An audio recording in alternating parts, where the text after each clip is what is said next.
Hyderabad saint Mary's ഹൈസ്കൂളിലെ science അധ്യാപകൻ സംഗീത് സുരേഷ് 10 ദിവസം കൊണ്ട് സൈക്കിളിൽ സഞ്ചരിച്ചത് 5 സംസ്ഥാനങ്ങളിലൂടെ.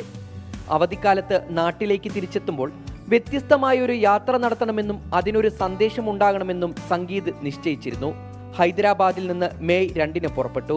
പല വഴികളും കാഴ്ചകളും മാത്രമല്ല, നാനാ ഭാഷകളും സംസ്കാരവും അടുത്തറിഞ്ഞുള്ളതായിരുന്നു യാത്ര. തെലങ്കാന, ആന്ധ്രാപ്രദേശ്, കർണാടക, തമിഴ്നാട്, കേരളം എന്നീ സംസ്ഥാനങ്ങളിലെ പ്രകൃതിയും സംസ്കാരവും കണ്ടറിഞ്ഞ് 12 പാലക്കാട് പുതുശ്ശേരി കൈലാസ് നഗറിലെ വീട്ടിലെത്തി. ഹൈദരാബാദിൽ നിന്ന് സ്റ്റാർട്ട് ചെയ്തു. ആന്ധ്ര, പിന്നെ കർണാടക, തമിഴ്നാട്, കേരളം, ഇങ്ങനെയായിരുന്നു യാത്ര.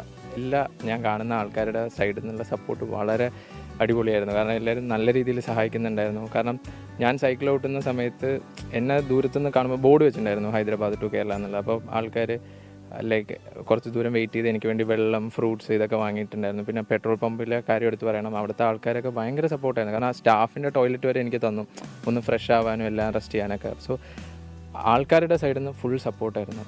ഹൈദരാബാദ്, ബംഗളൂരു, സത്യമംഗലം വനപ്പാത, കോയമ്പത്തൂർ, പാലക്കാട് ഇങ്ങനെയായിരുന്നു റൂട്ട്.